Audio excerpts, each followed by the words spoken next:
Hello everyone, it's Greg from Edinburgh Renaissance Fencing Academy here for another online fencing tutorial. Today's video is number 15 and is actually going to be the last in our current tutorial series.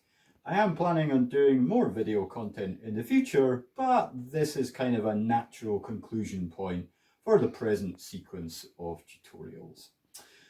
So what I'm going to do today is bring everything together that we've talked about in videos 1 through 14 and give you some final tips about how to actually train in a practical way for the Grassi fencing system as I interpret it. Okay, before I start on these tips, I just want to briefly make one important point. Historical fencing in particular has a very strong theoretical aspect to it. It's an important part of the culture. You need to learn about the theory behind it, you need to learn about the history behind it. However, we should never forget that these systems of swordsmanship were intended to be real combat martial arts. And if we want to engage with them in that way and to revive these old fighting systems, we have to take them seriously as physical activities.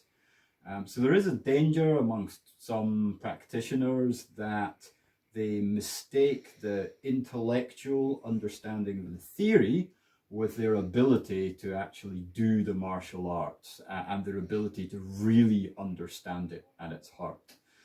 But Grassi himself says in his book that if you compare theory and practice, then practice is more important. In fact, he says, if you just practice, you can still be effective, but if you just know theory, it's useless. So we need to find a balance between the two. So that's basically what this video is about. How do you actually train using the theory that I've introduced in videos 1 through 14? Okay, so I'm going to give you three important pieces of advice about this. Tip number 1, you have to consider your fitness. You don't need to be a top-level Olympic-style athlete to be good at historical fencing, but if you do want to approach it as a real martial art, you do need a basic level of physical fitness. You should respect and look after your own body as part of any martial discipline. In tutorial video number 1, I gave you some simple conditioning exercises. I do recommend trying to do these regularly. However, other activities which are very good for you to do are jogging, swimming, cycling. Anyone should be able to do these things. If you don't like those, then perhaps going to a gym class or taking some Pilates lessons. These sorts of activities are all good. I strongly recommend that you do at least one of these things at least once a week alongside your fencing. It's good for your overall conditioning, very important for cardiovascular fitness. This will help you be better at fencing, no doubt about it. Okay, tip number 2, train using reps. When you're solo training, you can use the exercises that I've demonstrated in videos 1 through 14. However, it's important that you set yourself tangible targets when you are going through these drills. In other words, that you perform them repetitively, that you do reps. Okay. There are 2 ways you can approach this. You can either literally count the number of repetitions you do of a particular drill, or you can go for specific periods of time. Your smartphone has a timer function and an alarm. You do have access to this, you can use it, okay? So as a simple recommendation, if you're doing short sessions of training in between lessons, of course, start off small and easy. For reps, maybe do 20 reps of a drill, take a quick breather, and then change to a different drill, do another 20 reps, and keep going until you've done as much practice as is appropriate for you. If you're doing the timed methods, then I recommend trying to do some of the training exercises for maybe 1.5 minutes to 2 minutes. Take a breather, reset your timer, then go back again and maybe choose a different drill, do it for 1.5 to 2 minutes. Okay, Trying to build up these things until you have a little training routine. Doing this sort of rep training once, twice, maybe 3 times a week for 10, 15 minutes even at a time will greatly improve and accelerate your training. Even if you're just doing basic things like the simple stoccata drills like this. So 20 reps of this, take a breather, 20 reps of pari riposte, take a breather, opposite pari riposte, take a breather, etc. Okay, so set yourself these tangible goals, numbers of repetitions or units of time. Okay, third tip. This is for when you've internalized the mechanics of the different techniques. Try to start experimenting with it yourself. You can do this in a freestyle solo way.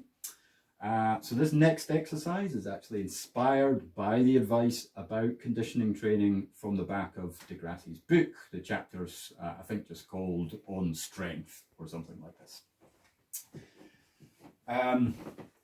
I'm going to demonstrate this using my dagger because I'm in a restricted space, but obviously try to use whatever training weapon you've got to hand to do this. Basically, this exercise is about experimenting with the fundamentals of the system. And there are basically 2 fundamentals you need to remember to do this. One, every action of the weapon is accompanied by 1 movement of 1 foot. Could be either foot for purposes of this exercise, but 1 of your feet moves every time your weapon moves. Second principle, all of the movements are driven by little rotations of the torso supported by expansions and contractions of the chest. That's the mechanic driving it all. So quite simply what you do, you just take all of the attacks and defenses that you know and you mix them up with the footwork however you fancy it. Just alternate attack, defense, and a defense could be a parry or it could be a slip or even a hand parry if you prefer. So for example, I'm just going to start in low ward. I'm going to do an attack, then a defense, attack, defense, attack, defense, attack, defense by slip, attack, defense. Okay, just carrying on like this, hand parry, grip,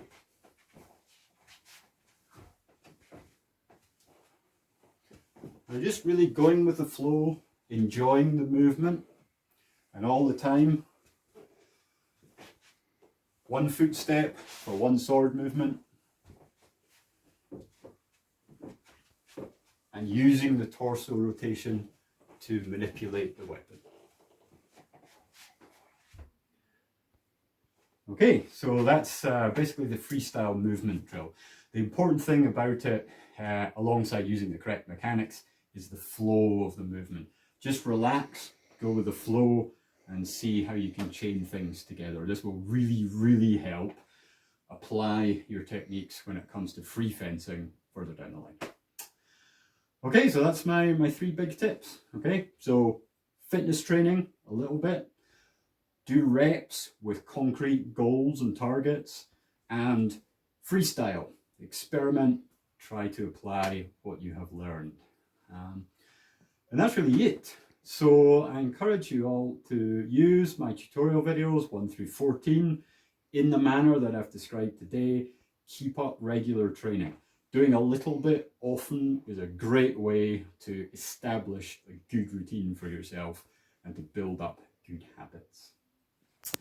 And we're going to finish there. So I hope you've enjoyed this tutorial series. Keep your eye out for future video productions from IRFA, and hopefully our classes are going to be able to restart at some point within the next 2 or 3 months. As I'm recording this, we're still under lockdown, of course. But until we can all meet again in the training cell, that's it for me. Take care, everyone, rather, and have fun training. See ya.